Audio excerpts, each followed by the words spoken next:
किसी भी देश की प्रगति, उसका सामाजिक विकास और आर्थिक उन्नति उस देश की शिक्षण प्रणाली पर निर्भर है। कहते हैं कि अगर किसी भी देश को खत्म करना हो तो उसकी टॉप 5 यूनिवर्सिटीज को खत्म कर दो, वो देश वैसे ही खत्म हो जाएगा। अगर आपको वेस्टर्न्स की प्रोग्रेस को होल्ड करना है तो आप वेस्ट की बड़ी 5 यूनिवर्सिटी को खत्म कर दो, उनकी प्रोग्रेस खत्म हो जाएगी। ब्रिटिश काल में अंग्रेजों ने हमारे साथ यही किया है, ना सिर्फ हमारे साथ बल्कि पूरे कॉमनवेल्थ कंट्रीज के साथ वो यही करते आए थे। अब जरा हमारी एजुकेशन सिस्टम को समझते हैं।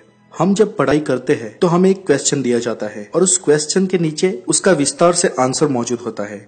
उदाहरण के लिए जानते हैं कि एक सवाल है, ब्रह्मांड के बारे में विस्तार से परिचय दीजिए। इस सवाल का जवाब हमारी ही पुस्तकों में मौजूद होता है और हमें सिर्फ उस जवाब को पढ़ना होता है और उसे याद करना होता है। तो दोस्तों आप ही सोचिए, क्या ये हमारी परीक्षा है या सिर्फ हमारी याद शक्ति की? अगर हमें सवाल दिया जाता है, उसका जवाब भी वहीं पर मौजूद होता है और हमें सिर्फ उसे पढ़कर याद रखना होता है, तो ये तो परीक्षा हमारी याद शक्ति की हुई।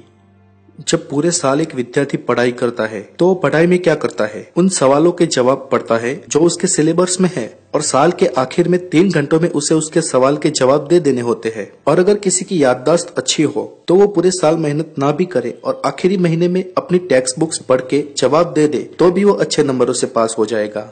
जबकि विदेशों में ऐसा नहीं है। विदेश की कॉलेज और यूनिवर्सिटीज में आपको एक सवाल दे दिया जाता है, जैसे कि ब्रह्मांड के बारे में विस्तार से बताएं। बस एक सवाल ही, उसका जवाब आपको नहीं दिया जाता। जवाब आपको खुद ढूंढना होता है। आप इंटरनेट यूज कर लो, किताबें पढ़ लो, लाइब्रेरी में जाके पढ़ो या आप कुछ भी करो, आपको उस सवाल का जवाब अपने अनुभव और अपनी समझ से बनाना होता है और जिसका जितना सही और सटीक जवाब उसके उतने अच्छे मार्क्स। तो दोस्तों इस एजुकेशन सिस्टम में अगर हम देखें तो हमारी क्रिएटिविटी की भी परीक्षा होती है। एक सवाल के लिए हम कई जवाब ढूंढ लेते हैं, इससे हमारा नॉलेज भी बढ़ता है और हमारी बुद्धि का भी विकास होता है। तो आखिर हमारा एजुकेशन सिस्टम ऐसा क्यों है? इसका जवाब है ब्रिटिश राज। दोस्तों ब्रिटिशरों को कॉमनवेल्थ कंट्रीज में राज करना था, इसलिए उस वक्त उनको ज्यादा बुद्धिजीवी लोग नहीं चाहिए थे, लेकिन महज क्लरिकल वर्क कर सके ऐसे क्लर्क उनको चाहिए थे जो उनका हिसाब किताब और पेपर वर्क संभाल सके। इसलिए उन्होंने हमारी गुरुकुल शिक्षण प्रणाली को नष्ट कर दिया और मैकले शिक्षण पद्धति को एक्टिवेट कर दिया और हमारी शिक्षण पद्धति ऐसी ही बनाई जैसे कि पढ़ लिख कर अच्छे क्लर्क पैदा हो।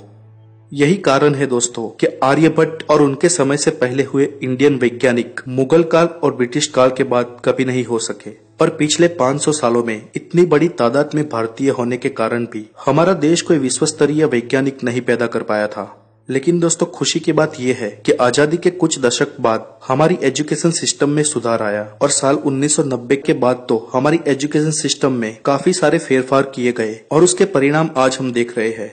आज इंडिया में अच्छे साइंटिस्ट पैदा हो रहे हैं और वर्ल्ड को टॉपर युवा धन हम दे रहे हैं।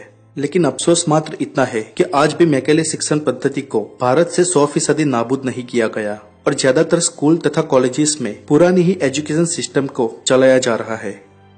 दोस्तों आपको आश्चर्य होगा ये जान के कि भारत में कई जगहों पर आज गुरुकुल शिक्षण पद्धति से ज्ञान देने की प्रथा शुरू हुई है। आपने पिछले कुछ सालों से कई बुद्धिजीवी विद्यार्थियों को टीवी पर देखा होगा या लिम्का बुक और Guinness book of world record में नाम दर्ज करवाते हुए देखा होगा। ये सभी विद्यार्थी भारतीय गुरुकुल शिक्षण पद्धति से उत्तीर्ण हुए थे, जो वैदिक गणित, अंक शास्त्र, स्पेस साइंस और चरक संहिता जैसे विषयों में अव्वल होते हैं। आज इसरो इतने कम समय में और बहुत ही निम्न खर्च पर इतनी प्रगति कर रहा है, इसके कारण भी यही है कि वहाँ पर वैदिक गणित का उपयोग किया जा रहा है। दोस्तों अगर आप में से कोई विद्यार्थी है तो मेरा उनसे अनुरोध है कि आप किसी भी सवाल के सिर्फ एक दिए हुए जवाब पर निर्भर ना रहकर खुद अपनी तरफ से उसे खोजने की और जानने की कोशिश करें और नंबर के पीछे बिल्कुल न भागे, क्योंकि किसी भी एक परीक्षा में पास हो जाने से या फेल हो जाने से असल जिंदगी में रत्ती भर का फर्क नहीं पड़ता है। जीवन विद्यार्थी परीक्षाओं से बिल्कुल अलग है। मैंने बड़े बड़े स्कॉलर स्टूडेंट्स को जीवन की परीक्षा में फेल होते हुए देखा है और स्कूल में मध्यम तथा निम्न स्तर के स्टूडेंट्स को जीवन में लगातार ऊंचाइयों की सीढ़ी चढ़ते हुए देखा है। अगर आप आपकी पढ़ाई को एंजॉय करेंगे और कुछ सीखने के मन से एक खोजी की तरह पढ़ेंगे तो मेरा ये दावा है, जिंदगी की किसी भी परीक्षा में आप फेल नहीं हो सकते।